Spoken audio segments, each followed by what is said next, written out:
Today, guys, I'm going to answer the question, with home values going up so quickly, can I still afford to buy a home?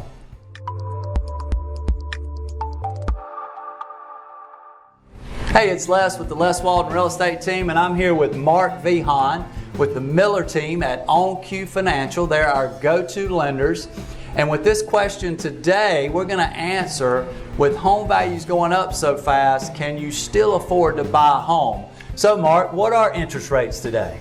Well, Les, assuming good credit, we're looking around on a 30-year fix around 3%. On a 15-year, rates are roughly around 2.5%. Wow, so those are still super low rates. I mean, incredibly low.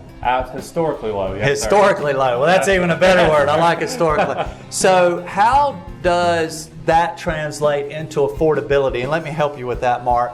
So if I wanted to buy a $200,000 home, how much money would I need to make? So there's some assumptions here, assuming, low to no debt. But if you're making $50,000 a year with no debt, you easily could afford a $200,000 home. Wow, so $50,000 a year gross. Gross, yeah. That's before Uncle Sam gets part of my paycheck. If I make that gross, then I could afford somewhere in the ballpark of $200,000 home. Exactly. And so does that translate to a $400,000 home being close to $100,000? Should be really close to that, absolutely. Wow, so with super low interest rates, that jacks affordability way up. I totally agree. Right, so understanding that, would you say, from a professional's opinion, being the lender here, that homes are still affordable?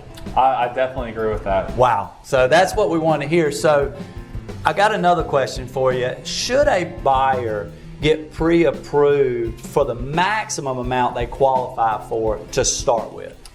I think with this market especially, you should see exactly how much you can get approved for to see what the top end of your budget is. Right, yeah, so you could be up here and say, okay, this is my top dollar. Exactly. If I can get under, that's great, but I want to know where I can get to. Exactly. Wonderful. So guys, those are your answers to the question is the market things still affordable? And they are. You can still afford to buy a home. So Mark, I got one more question for you. What is the best way for somebody to get pre-approved with you so that they're ready to get out into the market? You can just give us a call. We can do an application one of three ways. We can do it over the phone, in person, or we can do it online. Right, and you have a cool little app too, right? It makes it super easy. That's exactly right. We can send that over email or over text. Wow, that's incredible, guys. Don't forget to get pre-approved before you start purchasing, and hopefully those answer your questions. If you've got any questions you want me to answer, shoot them over to us via email, and we'll get those answered for you and make sure things go well. Until next time.